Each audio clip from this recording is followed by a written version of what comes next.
चलते रहे हम तुम और हो गए ये रास्ते जुदा,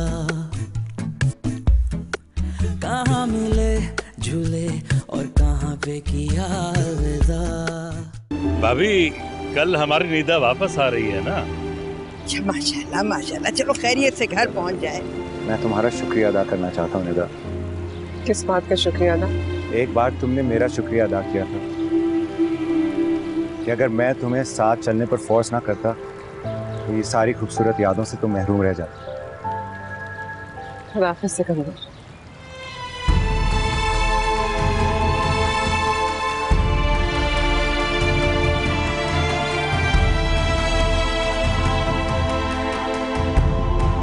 निदा! अम्मा बस करिए, देखिए मैं आ गई ना वापस। हम लोग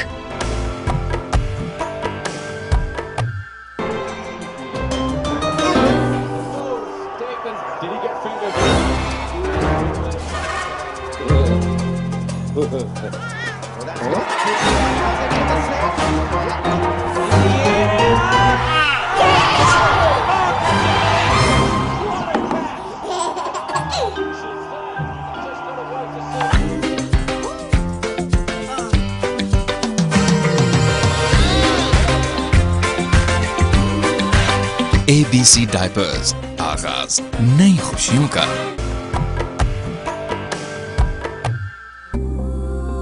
वेलकम होम सिकी।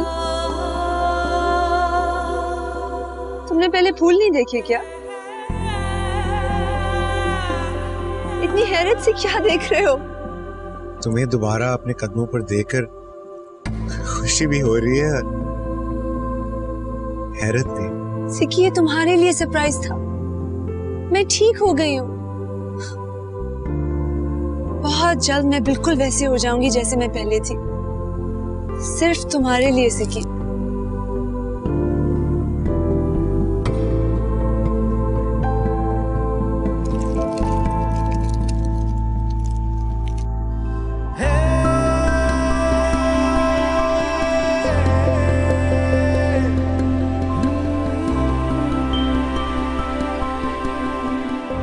मुझे पता होता ना कि मेरे जाने के बाद तुम्हारी रिकवरी हो जाती है तो मैं पहले ही चला जाता। अच्छा, अगर तुम्हें अंदाजा होता कि तुम्हारे आने की खबर सुनकर मैं यूं झूम उठती तो तुम पहले आ जाते।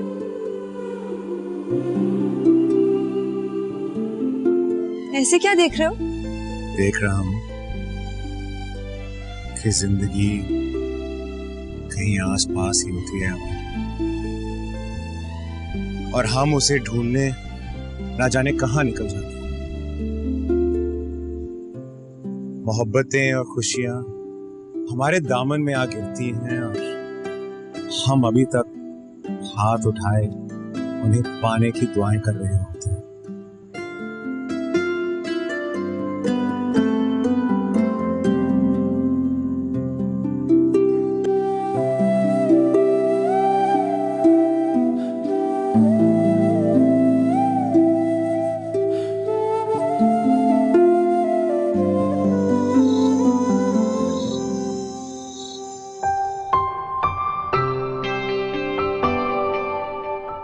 आज भी कुछ अनदेखा अनजाना सा एक बंधन हम दोनों के दरमियान मौजूद है,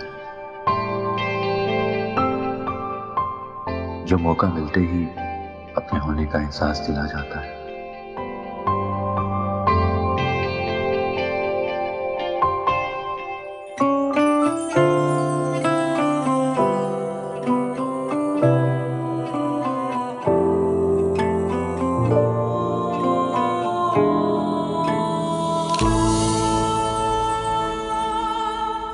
चलते रहे हम तुम और हो गए ये रास्ते जुदा, कहाँ मिले झूले और कहाँ पे किया अलविदा। राही रवा जाने कहाँ ठहरे हैं पल वो सभी इस मोड़। हेलो फिर से खो गई क्या?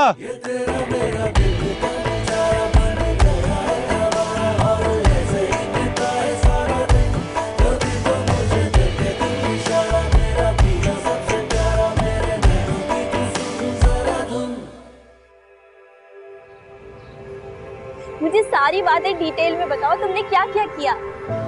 बहुत कुछ। ये क्या 2 लफ्जों में जवाब दे दिया? मुझे सब डिटेल बताओ, तुमने कितना एंजॉय किया, क्या क्या सीखा, तुम्हारा एक्सपीरियंस कैसा था? मेरा ये जिंदगी का सबसे यादगार एक्सपीरियंस रहेगा, कभी नहीं भूलूंगी। तुमने पिक्चर्स ली?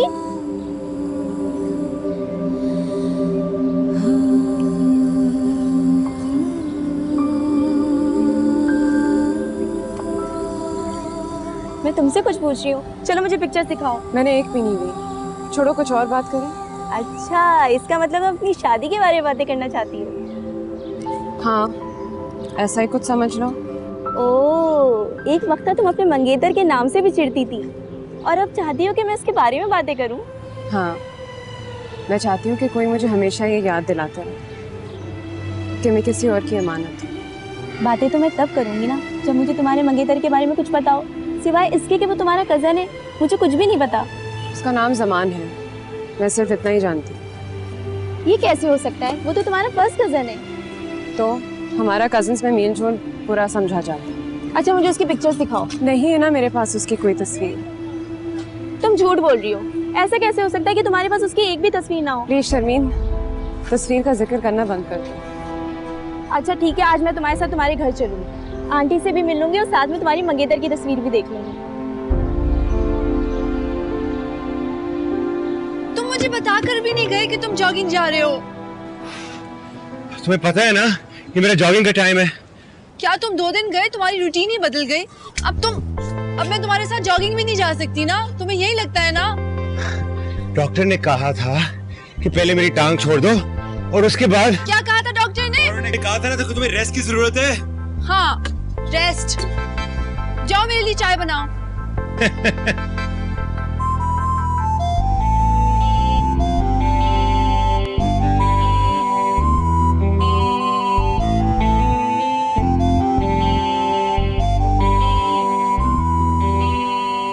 ये क्या बदतमीजी थी? तुमने अम्मा से क्यों कहा कि तुमने ज़मान की तस्वीर देखनी है? क्योंकि मैं उनके होने वाले दामाद को देखना चाहती हूँ। और माँओं से क्या घबराना, माँ तो सबसे अच्छी दोस्त होती है। अम्मा तो ठीक है, लेकिन अगर ताई अम्मी को पता चल गया तो वो सोचेंगी कि मैंने जानबूझ के निकलवाई। और ज़हरा आपा को तो पूछो ही ना, ऐसे ऐसे ताने सुनाएंगे। देखो, अच्छी तस्वीर है ना, इतना अच्छा लग रहा है ना, इसने सूट भी पहना है। मैं तो कहती हूँ ना, मेरा तो दिल चाहता है कि निधि के अब्बा भी सूट पहने, टाई लगाएं, लेकिन वो तो लगाती नहीं। जब भी तैयार होते बस बास्केट पहन लेते हैं। अच्छी तस्वीर है तुम्हारे दूल्हा भाई की। क्या नाम बताया तुमने इनका? निधि। नाम नहीं लेते, बुरी बात। लड़कियां अपने शौहर का नाम नहीं लेती हैं, होने वाले का भी नहीं। मैं तुम्हारे अब्बा के नाम का भी लेती हूँ। इसका नाम ज़मान है। मगर ये तो अच्छा है ना? वाह वाह, आ गई आप बेगम साहिबा। क्या हुआ? अभी तो तुम लोग इतनी बातें कर रहे थे और मुझे देखते ही तुम लोग की बोलती बंद हो गई। मैं कुछ भी तो नहीं। तुम क्या रोज रोज चली आती हो? तुम्हें कोई घर में पूछने वाला है या नहीं? सुबह यहाँ आ जाती हो, फिर शाम को यहाँ से जाती हो। क्या घर में कोई रोक टोक करने वाला है या नहीं है? अच्छा निदा, मैं चलती हूँ। नहीं शमीन, रुको। शमीन, मेरी बात सुनो। तो ना, मैं चीनी बना दूं थोड़ा सा।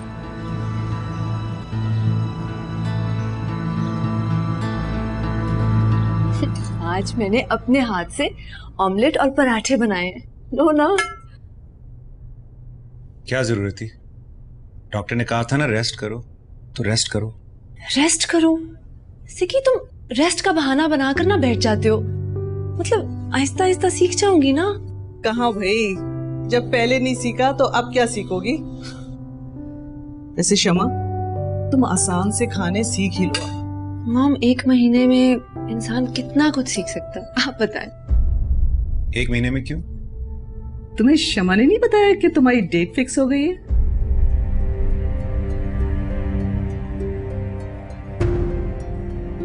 आपने मेरे पूछे बिना डेट फिक्स कर दी है। तो तुम हाँ करके तो गए थे उस दिन जब मैं तुमसे पूछा था कि मैं बहुत जल्द तुम दोनों की शादी करने वाली हूँ। लेकिन कंफर्म करने से पहले मुझसे पूछ तो लेते।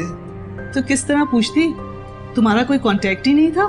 सारे वक्त तो तुम्हारा फोन बंद जा रहा था और तुम तो ऐसे घबरा रहे हो जैसे कल ही शादी है। अरे भाई पूरा 1 महीना है। देखो तुम लोगों के चक्कर में मेरी चाय भी ठंडी हो गई, अब गर्म करके लाती हूँ।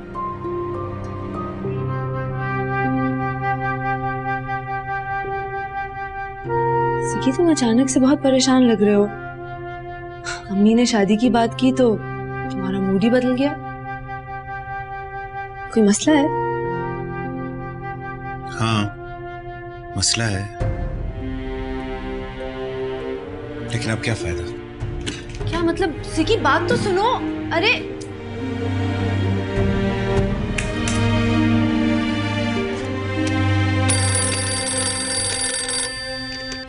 हेलो, मैं अयाज बात कर रहा हूँ। प्लीज फोन बंद मत करना। क्यों फोन किया यहाँ पे?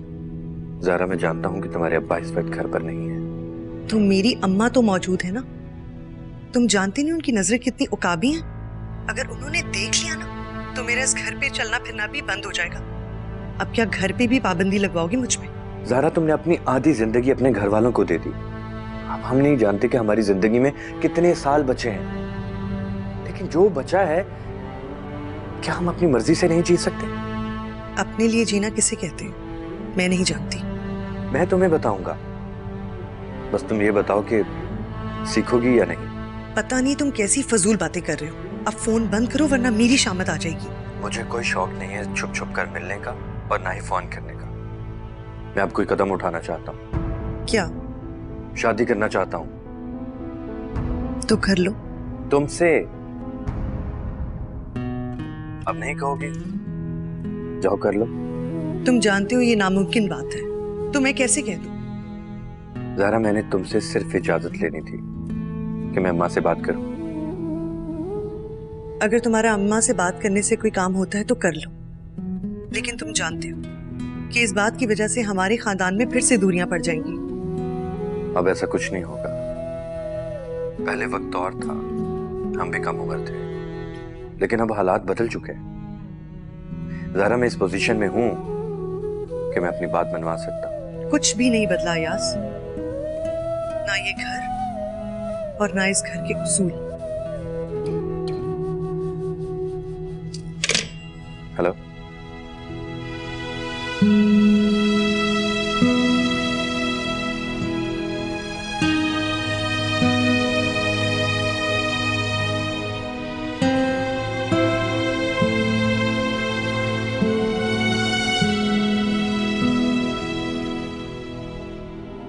अच्छा सुंबुल आपा, उसके हस्बैंड का क्या नाम था? जी जी, मैं उसके बारे में आपको बाद में बताती हूँ। पहले आज मुझे नाम बताएं, मुझे कुछ कंफर्म करना था। जमान?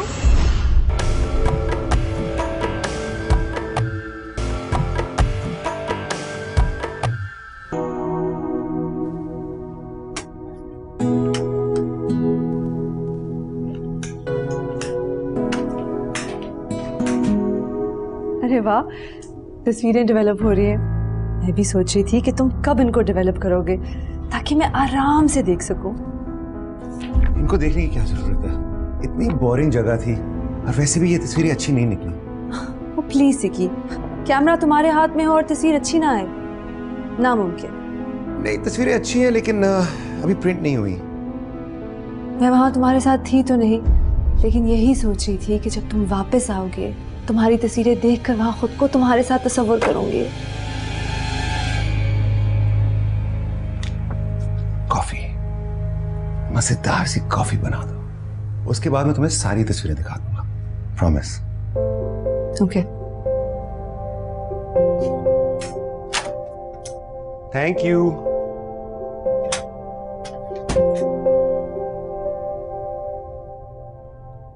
निशात का हर तीसरे चौथे दिन यहाँ आना खतरे से खाली नहीं है। अब कल वो फिर आ रही है। भाई साहब, आपको हमेशा गिला रहता था कि आपा निशात महीनों मैके वालों की खबर नहीं लेती। अब तो अच्छी बात है, आना जाना शुरू कर दिया उन्होंने। अब तो उनसे दो दो रिश्ते हैं हमारे। अब वो तुम्हारी बहन की हैसियत से नहीं आ रही नफीस मियाँ, ये तो उसका समझाना है, और समझाने के बिला वजह चक्कर नहीं लगा करते। तुम्हारे भाई साहब की तशवीश वजह है। मुझे लगता है कि उस दिन जो उसने तमीज बांधी थी ना हवेली को बिकवाने की, इसी सिलसिले में आ रही है वो। पता नहीं वो हमारे आबा और अजदाद की निशानी के पीछे क्यों पड़ी हुई है। भाई साहब आपको तो वहम हो गया, आप अच्छी तरह जानते हैं आपा को तो बात करने की आदत है। इस हवेली की खस्ता हालत देखकर उन्होंने बात कर दी होगी, वरना उनको इससे क्या मतलब कि हम हवेली में रहते हैं या किसी बंगले में। अरे मतलब क्यों नहीं होगा, मैंने अभी कहा ना कि वो तुम्हारी बहन की हैसियत से नहीं आ रही, उसका समझाना है। अब माफ करना, तुम्हारी बहन का रहन सहन हम लोगों से बहुत मुख्तलिफ है। उसका ससुराल बड़े नौ दौलती और छछोरे किस्म के लोग हैं, और तुम्हारी बहन भी ना उन्हीं के रंगों में रंगी गई है। अब उसको यहाँ बारात लाते हुए सुबकी महसूस हो रही होगी, और शायद इसीलिए वो चाहती है कि हम लोग किसी अच्छे इलाके में बड़े से घर में रहें, ताकि ससुराल वालों के सामने उसको कोई बहाना ना बनाना पड़े। उसकी इतनी सी बात पे हम अपना घर तो बेचने से रहे, और नहीं तो। भाई साहब इसका हल तो है, अगर वाकई आपा को ये मसला दरपेश है तो हम शादी की तकरीबात किसी बड़े होटल में कर लेते हैं, जहां आपा के मेहमान आसानी से आए और उनके मेहमानों के शयान शान जगह हो। हाँ ये ठीक है। अरे वाह, अरे कैसे ठीक है, मजीद खर्चा है। तुम जब भी सोचोगे ना खर्चे का ही सोचोगे। अरे जहरा की माँ, बेटी की शादी में खर्चा तो होता ही है ना, ये अभी से वावाला मचाने की क्या जरूरत है। कमाल है।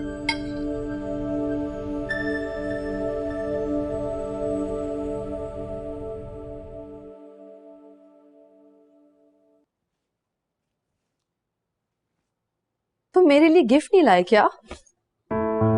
खुद आ गया हूं ना, मैंने समझा मैं ही तुम्हारे लिए काफी हूं।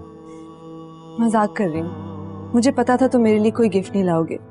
दुनिया के नंबर 1 कंजूस इंसान हो तुम। ता तो रहा हूं ना, मैं अपने आप को बचा के और समेट के लाया हूं, सिर्फ और सिर्फ तुम्हारे लिए।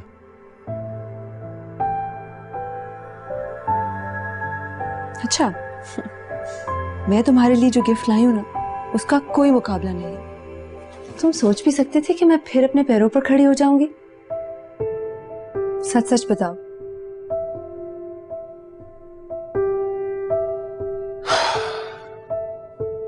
मुझे यकीन था कि तुम नॉर्मल जिंदगी के रास्ते पर वापस लौट आओगे।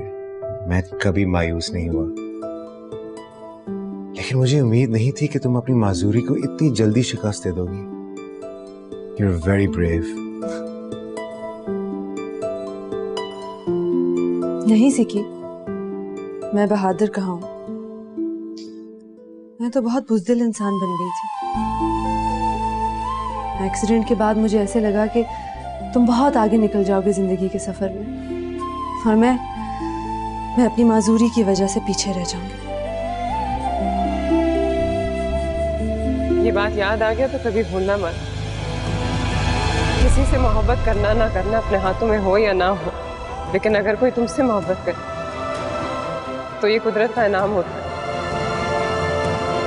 इसे मत ठुकराओ, खुदा नाराज होता है। पर तुम्हें पता है, पर इसी डर ने मुझे दोबारा अपने पांव पे खड़ा कर दिया। तुम्हारा वहम है शमा, मैं तुम्हें छोड़ के आगे नहीं जा सकता।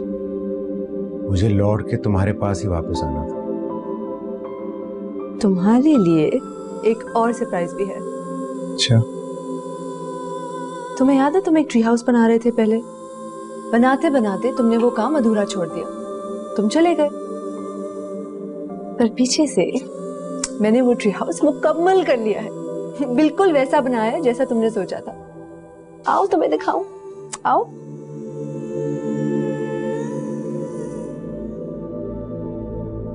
जा तो रही हूं, और क्या चाहते हो? मैं आपके साथ जाना चाहता हूँ। नहीं, तुम नहीं जा सकते हो। सामान है वो तुम्हारे मामू का घर नहीं है, सिर्फ तुम्हारा होने वाला ससुराल भी है। चंद दिन रह गए शादी में, ऐसे में तुम्हारा जाना बहुत बुरा लगेगा, और वो भी ऐसी बात के लिए। अगर मुझे आपकी बात करने पर एतबार होता ना तो मैं जिद ना करता। और वो जगह कोई ऐसी हसीन नहीं है कि जहां पर जाने के लिए मैं बड़ा मचल रहा हूँ। क्या मतलब है तुम्हारा? तुम्हें अपनी माँ पर एतबार नहीं है? तुम समझ रहे हो मैं जानबूझकर ये बात अवॉइड कर रही हूँ? अरे अम्मी, आप जानबूझकर अवॉइड नहीं कर रही हैं, मुझे पता है, लेकिन टाल तो रही है ना। और आपका जो खदशा है ना कि इस वजह से शादी रुक जाएगी, ऐसा कुछ नहीं होने वाला। मैं अपने भाइयों को तुमसे ज्यादा बेहतर जानती हूँ। नफीस मामू की खैर है, लेकिन भाई साहब जो हैं वो बस अगर एक बात पे अड़ जाएं तो वो अपना बुरा भला भी नहीं सोचते, तो लड़की का क्या सोचेंगे? अरे अम्मी, उस घर की कोई लड़की पहली दफा दुल्हन बनने वाली है। अब मामू इतने बेवकूफ तो नहीं है ना कि एक लड़की पहले ही घर बैठी और दूसरी को घर बिठा ले। मैं आपको गारंटी देता हूँ कि अगर ये लड़की बहू बनकर इस घर में आ गई ना, तो आप हवेली का ख्याल तो दिल से निकाल दीजिए। बात तो तुम ठीक कह रहे हो, लेकिन यही टाइम है उन पर प्रेशर डालने का। इसके बाद वो आपके हाथ नहीं आने वाले। मेरी बात माने, मुझे साथ चलने दे। ठीक है चलो तुम साथ, लेकिन तुमने बात नहीं करनी। हाँ, नहीं बोलूंगा। और वैसे भी बहुत बुरा लगता है कि बड़ों के बीच में बच्चे बात करें। आई प्रॉमिस, जब तक आप बात संभाल रही होंगी मैं बीच में कुछ नहीं बोलूंगा। पक्की बात है? बिल्कुल पक्की बात। ठीक है, चलो साथ। चलें। मैं अपना बैग उतार लेता हूँ। अस्सलाम वालेकुम। मैं बिल्कुल ठीक हूँ सुंबुल आपा, आप कैसी हैं? बिल्कुल सही पहचाना आपने। जी जी, काम था तभी आपको फ़ोन किया है। अच्छा सुंबुल आपा, आपकी एक नंद थी जिसने कोर्ट मैरिज कर ली थी। जी जी जी हाँ, मुझे उसके बारे में पूछना था, वो कहाँ होती है? अच्छा, लाहौर में हस्बैंड के साथ? आई मीन कि उसके ससुराल वालों ने उसकी शादी को एक्सेप्ट कर लिया था। अच्छा सुंबुल आपा, उसके हस्बैंड का क्या नाम था? जी जी, मैं उसके बारे में आपको बाद में बताती हूँ, पहले आप मुझे नाम बताएं, मुझे कुछ कंफर्म करना था। जमान? अच्छा सुंबुल आपा, मैं आपको सारी बात डिटेल में बताऊंगी, बस आप मुझे ये बताइए कि अगर आपके पास उन लोगों की कोई पिक्चर्स वगैरह हैं तो प्लीज आप मुझे सेंड कर दें। जी बहुत शुक्रिया सुंबुल आपा। जी जी बिल्कुल मैं आऊंगी। जी खुदा हाफिज। समा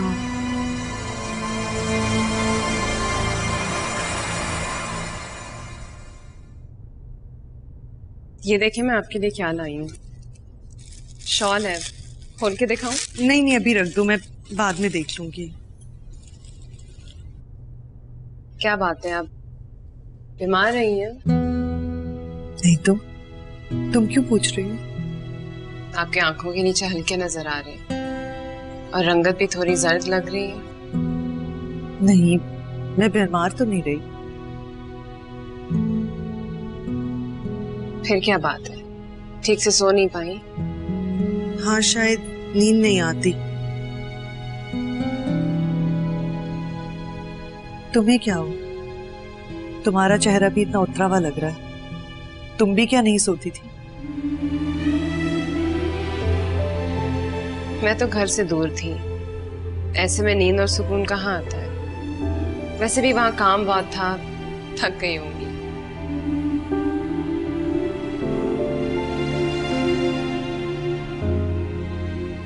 अच्छा दिखाओ क्या लाई।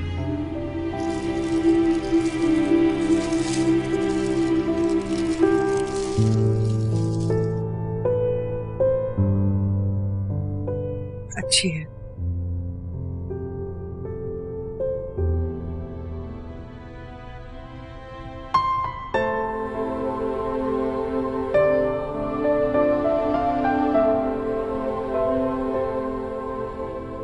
निदा, निदा, मैंने कहा अच्छी है। चले, अच्छा हुआ, सर्दियों में पहनना।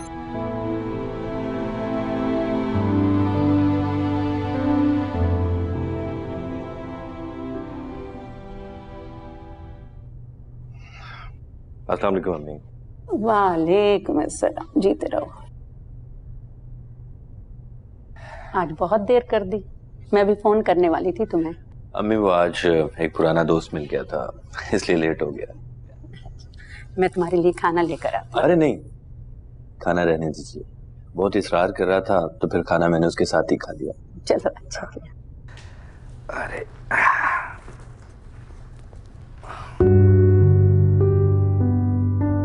बेटा, अब मुझसे तुम्हारी तन्हाई नहीं देखी जाती। मैंने तुम्हारी हमीदा खाला से कहा है कोई रिश्ता बताए। उसने मुझे 2-3 रिश्ते बताए हैं। मैं सोच रही हूँ आज तुम्हारे अब्बा आ जाएं तो शाम को मैं उनके साथ जाकर देख आऊं। अम्मी, मैंने आपकी बात मान ली है कि मैं शादी करूं, लेकिन इस बार आपको भी मेरी बात माननी पड़ेगी। कौन सी बात बेटा?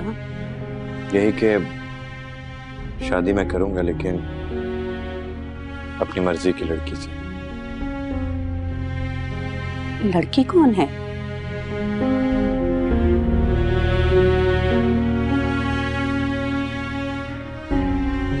ज़हरा। ज़हरा?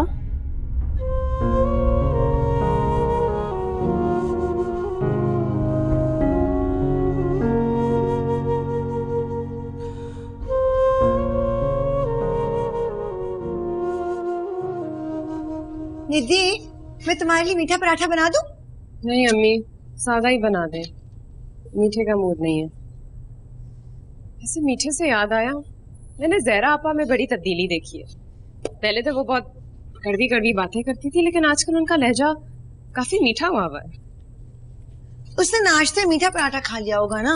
अम्मी आप ही ना, कोई तो वजह होगी। मैंने तो सोचा था जब मैं वापस आऊंगी ना तो सबसे ज्यादा बातें मुझे ज़हरा आपा की सुनने पड़ेंगी, लेकिन शुक्र है ना ही उन्होंने ज्यादा सवाल पूछे और ना ही कोई तंज की तीर चलाए। निधि, निधि, इसका मतलब है मेरा शक ठीक है। क्या शक अम्मा? मुझे लगता है ज़हरा पे आज सेब का साया है। अम्मा, भला ऐसा भी होता है? होता है ना ऐसा, तुम्हें नहीं पता ना, मुझे पता है।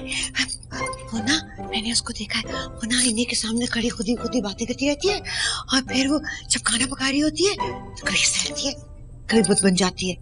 जब सेब आता है ना तो ऐसा ही होता है। मुझे पता है, मुझे भाभी बेगम हमेशा कहती है कि तुम ऐसे खो जाती हो ना, पता नहीं कहाँ ख्यालों में, तुम्हें कोई भूत प्रेत आकर ले जाता है।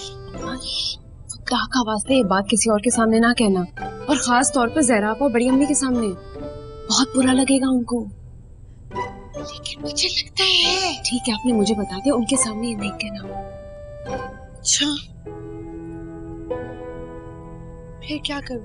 अच्छा, पराठा बना देती हूँ, तुम जल्दी से आ जाओ। अगर आप वाकई चाहते हैं कि उस डेट पर शादी हो जो फिक्स हुई है तो हमारी बात मान लें, वरना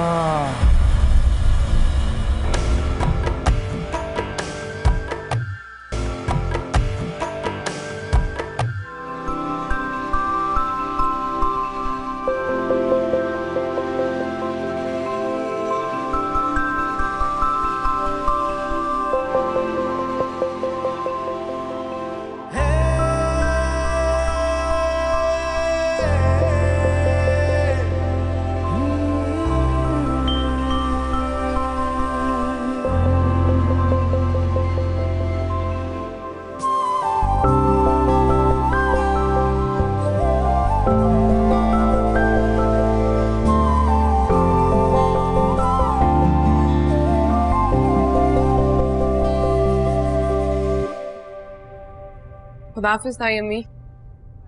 कहाँ जा रही हो निदा? वो कॉलेज जा रही हूँ ताई अम्मी। अरे क्या जरूरत पड़ी कॉलेज जाने की?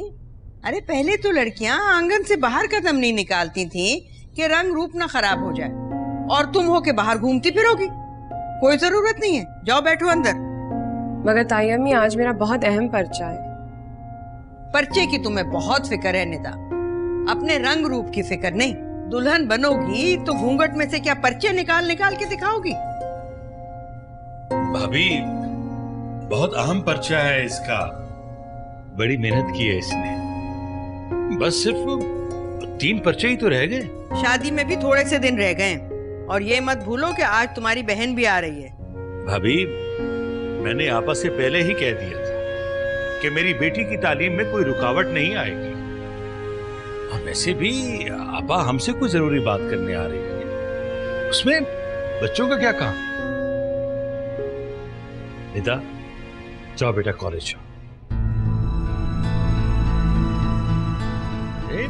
मैं तुमसे कह रहा हूं ना बेटा, तुम जाओ।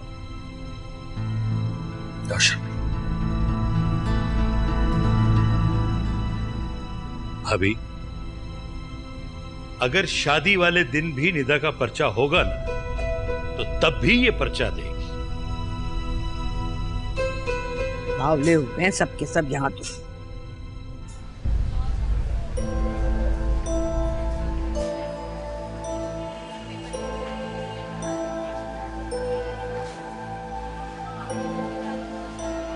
निदा, मुझे तुमसे कुछ जरूरी बात करनी है। मैं तुम्हारा ही इंतजार कर रही थी। बाद में बात करने, पहले एग्जामिनेशन हॉल जाना है। अम्मी की वजह से थोड़ी लेट हो गई। अच्छा ठीक है, सुनो, पेपर देते ही निकल मत जाना। मुझे तुमसे बहुत जरूरी बात करनी है और आज ही करनी है। ठीक है, जैसे पेपर खत्म हो जाएगा लाइब्रेरी के बाहर मिल लेना।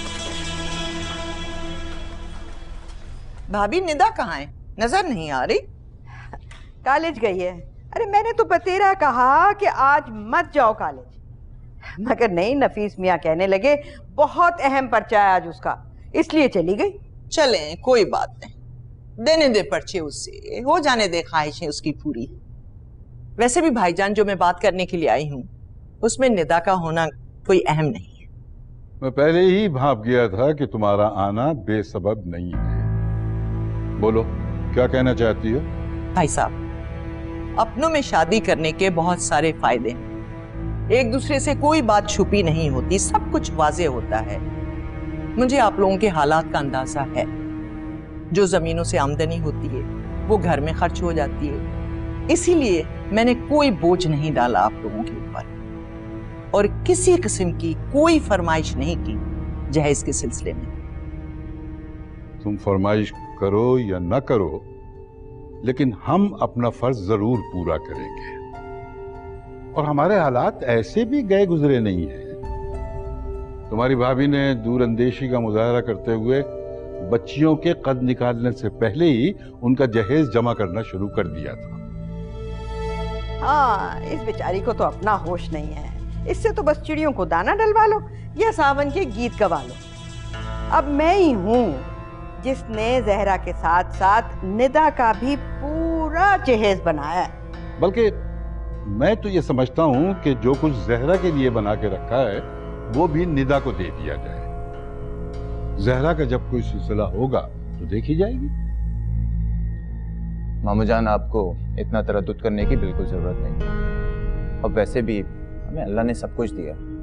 मुझे बिना देखे ही अंदाजा है कि बड़ी मामी ने क्या कुछ बना रखा होगा, लेकिन आप तो हमारा लाइफस्टाइल जानते हैं और ये ओल्ड फैशन हाथ की बनाई हुई चीजें ये हमारे घर पे सूट नहीं करती। पर खुदा, हम भी इसी जमाने में रहते हैं, जानते हैं कि आज के दौर के तकाजे क्या है। फिक्र मत करो, सब कुछ तुम्हारी ख्वाहिश के मुताबिक हो।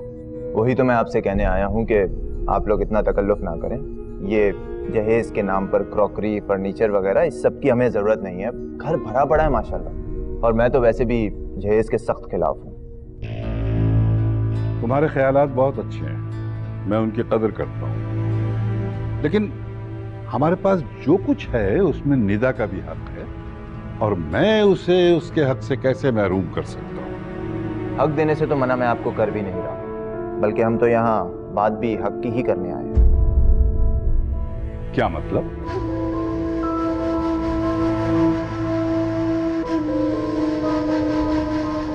असल में भाई साहब, हम चाहते हैं कि निदा के निकाह के मौके पर आप उसका हक अदा कर दीजिए और सुरखरू हो जाइए। कैसा हक? वही जो विरासत में उसका बनता है।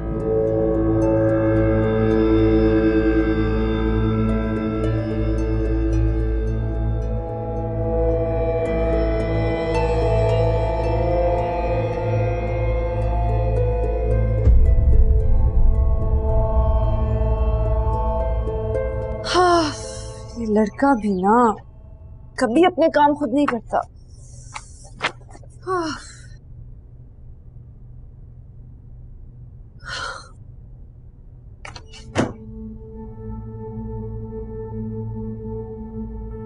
ये क्या है? American photography association. We welcome you to our innovative and dynamic team.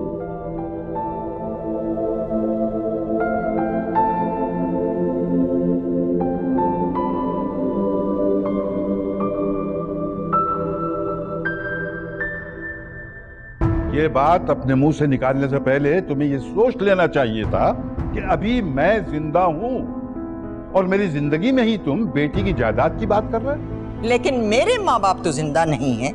मुझे कौन सा हक मिल गया भाई साहब? अच्छा, तो तुम भी अपने हिस्से का और अपने हक की बात कर रही हो। अरे तुम्हारे हालात तो बहुत अच्छे हैं।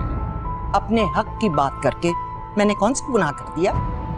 अल्लाह का दिया जो कुछ भी है वो डैडी की तरफ से है। इसका ये मतलब तो नहीं कि आप मेरी अम्मी का हक ना दें। आपने एक अरसे से उनको उनके हक से महरूम करके रखा है, और वैसे भी मजहब और कानून की रूह से उनका इस जायदाद और ज़मीन में पूरा पूरा हक है। और मैं बिल्कुल ये नहीं चाहता कि जिस तरह से सालों से आपने मेरी माँ को नज़रअंदाज करके रखा है, अब मेरी बीवी भी उसका शिकार बने। आपके लिए बेहतर यही होगा कि इन दोनों का हक अदा करें और फारिग हो जाएं। और ये बात तुम्हें शादी से 10 दिन पहले ही याद आई?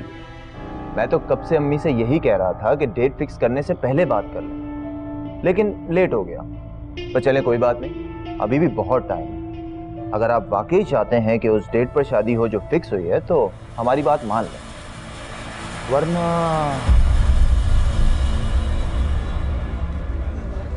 बताओ फिर क्या जरूरी बात करनी थी? तुम्हें याद है जब हम स्कूल में थे तो मेरी कजन थी सुम्बुल आफा, जिनकी शादी हमारे बिल्कुल बोर्ड के दौरान आ गई थी। हाँ याद है, और तुम्हारा बस नहीं चल रहा था कि मैं एग्जाम्स छोड़ के उस शादी में शिरकत करूं। तुम्हें याद तो है ना? हाँ, आगे? सुम्बुल आपा की एक नंद थी जिसका उसी जमाने में अफेयर चल रहा था किसी के साथ। सुम्बुल आपा के ससुराल वाले बेटी की खुशी से खुश नहीं थे, उन्हें लड़के और उसकी फैमिली से कुछ एतराज़ात थे। अच्छा, फिर क्या, सुम्बुल आपा की नंद कहाँ बाज आने वाली थी। इश्क का जादू सर चढ़ के बोल रहा था। सबकी मर्जी के खिलाफ जाके कोर्ट मैरिज कर ली। वाकई इतना बड़ा कदम उठाया? तुम्हारे कजन के ससुराल में तो तूफान आ गया होगा। तूफान तो कब का आके गुजर गया। उनकी कोर्ट मैरिज को 7 महीने गुजर चुके हैं और उसके घर वालों ने ना चाहते हुए भी बेटी की इस खुशी को कबूल कर लिया और उस आदमी को अपना दामाद मान लिया। अब दुनिया वालों के सामने अपनी इज्जत भी तो रखनी थी ना। हाँ चलो, अच्छा हुआ। अब अगर तुम्हारी गॉसिप सेशन खत्म हो गई, हम अपना... मेरी बात अभी मुकम्मल नहीं हुई है। क्या बात है, बताओ। मैं इस ईद पे सुम्बुल आपा के घर गई थी। उनकी नंद भी अपने शौहर के हमरा वहाँ आई हुई थी। मैं खुद मिली थी उनसे, तो गलतफहमी का सवाल ही पैदा नहीं होता। क्या कहना चाह रही हो? कल मैंने तुम्हारे घर जो तस्वीर देखी थी, हाँ, तुम्हारे कजन जमान की, ये वही है। कौन वही शर्मी? मैं समझी नहीं। वही शख्स जिसने सुम्बुल आपा की नंद से कोर्ट मैरिज की थी। निदा, वही शख्स जो तुम्हारा शौहर बनने वाला है।